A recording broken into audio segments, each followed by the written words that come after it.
Welcome to my channel. My name is Mucha, and this is the Somi for the day. Somi is a Greek word for bread, so this is your bread for today. I'd like to share on a topic called Can Jesus Make Me Whole? I just wanted to encourage someone today, and hopefully after this teaching you can feel encouraged and share this with someone who may want some encouragement and some upliftment. So we can just open our Bibles to Mark chapter 1, verse 40 to 42. I'm going to be using the New King James Version. And it says, Now a leper came to him, imploring him, kneeling down to him and saying to him, If you are willing, you can make me clean. Then Jesus, moved with compassion, stretched out his hand and touched him and said to him, I am willing, be cleansed. As soon as he had spoken, immediately the leprosy left him and he was cleansed. I just, when I was reading this these verses moved me personally because this is a man who had leprosy. And during those times, a person with leprosy was, firstly, their medical condition. There was no cure for it. Their skin had internal bumps and they'll be pale outside. Some parts of the skin will be falling off to the extent that they cause nerve damage, and their joints will become disjointed, so they can't stretch out their fingers, stretch out their hands, and they're left on the outskirts of every city, and they're just left to be on their own in their own city or in their own little group of lepers. And here it says that the leper came to him, imploring him, kneeling down to him and saying, If you are willing, you can make me clean. This is a man whose skin is falling off. He's going into a crowd of people and he's shouting out to Jesus, If you are willing, make me clean. He was asking Jesus, make me clean of my leprosy. Make me clean of this rejection I've been experiencing my whole life. Make me clean of being constantly being told that I am an outcast. I don't belong in this society. Make me clean. Renew my mind, renew my thoughts. I'm coming to you and I'm stretching out to you. I cannot physically. This is someone whose flesh was falling off, and he kneels down and he's begging Jesus, stretches out his hand and says, If you are willing. He's saying to Jesus, If you are willing, will you please? I just need to be cleansed I need to be cleansed. I need to be made whole. And then Jesus, moved with compassion, stretched out his hand and touched him. Jesus just looked at this man. Jesus didn't see that he was a leper. Jesus didn't see that he was obviously in dirty clothes. He wasn't working. If you have leprosy, you can't work, you can't do anything. You sit in the dark, and he's pale. He's malnourished, and all Jesus is seeing is someone who's stretching out for help, and Jesus is moved with compassion. Jesus said to him, I'm willing, be cleansed. As soon as he spoke, immediately the leprosy left him and he was cleansed. That is the power of Jesus. Immediately he spoke and he was cleansed, which means he was cleansed of his physical issues of having leprosy. He was cleansed of rejection. He was cleansed of having a low self-esteem, of people telling him, you don't belong here. You're a leper. You don't belong here. You stay on the outskirts of the city. You are not part of us. And Jesus looked at him and was moved with compassion. I just want to encourage you today, whatever your situation is, call out to Jesus. Make Jesus the person you go to clean out whatever is negative, whatever is from the devil. Because I can tell you one thing, when you reach out to Jesus, Jesus is there, he's waiting for you.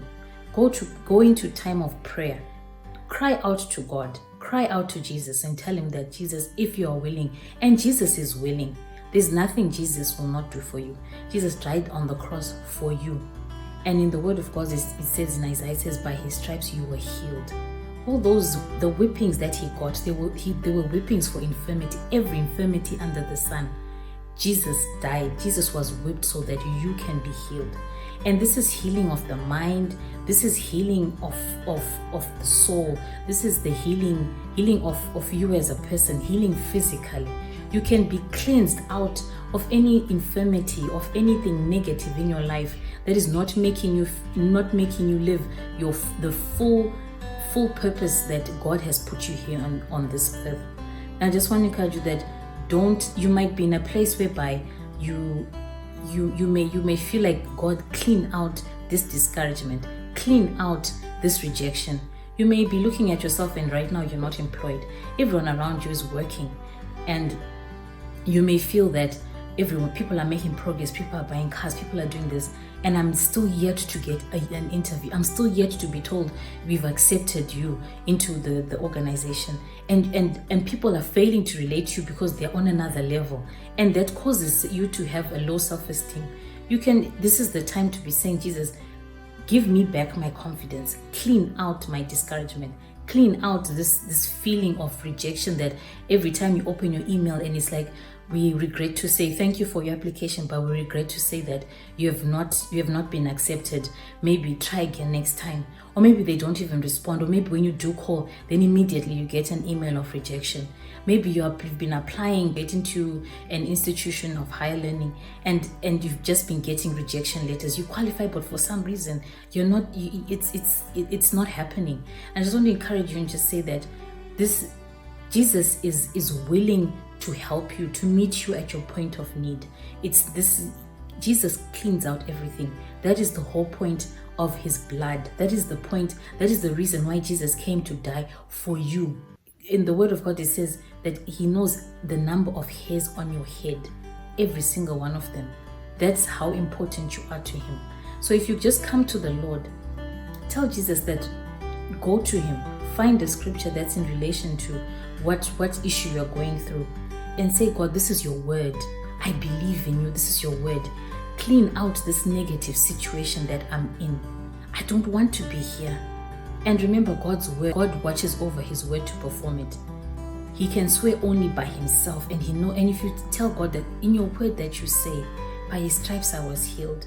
In your word that you say, you shall supply all of my needs according to your riches in glory in Christ Jesus. God is like, this is what I said, and I must watch over my word to perform it. You watch over his word and you fulfill it, because God is not a man that he should lie. I hope that you're encouraged today, and I'll be on Facebook and YouTube, and I trust that you'll be encouraged. Be in the Lord, trust in God. If you're not born again, I just want to ask you that you give your life to Christ. It's not a cult. It doesn't cost any money. It's just saying, I'm surrendering my life and giving my life to Christ. Jesus came to die for you. Jesus loves you as a person. Maybe people have told you that they love you and they have disappointed you. Jesus is the same yesterday, today, and forever. He loves you. I just want to ask you that, make prayer of salvation so that you can give your life to Christ, and then you can go before him and say, Jesus, where do I start? So just want to pray with you and just say, Jesus, I'm a sinner, but from today, forgive me for all my sins. And Jesus, you are Lord of my life, and you're the Lord of my life, and you're the King of Kings and the Lord of Lords. From today, I live for you, I breathe for you, I give all that I have for you. And from today, I am born again. In Jesus' name. So you've just given your life to Christ. I encourage you, find a Bible-believing church, and see you next time. Thank you for watching.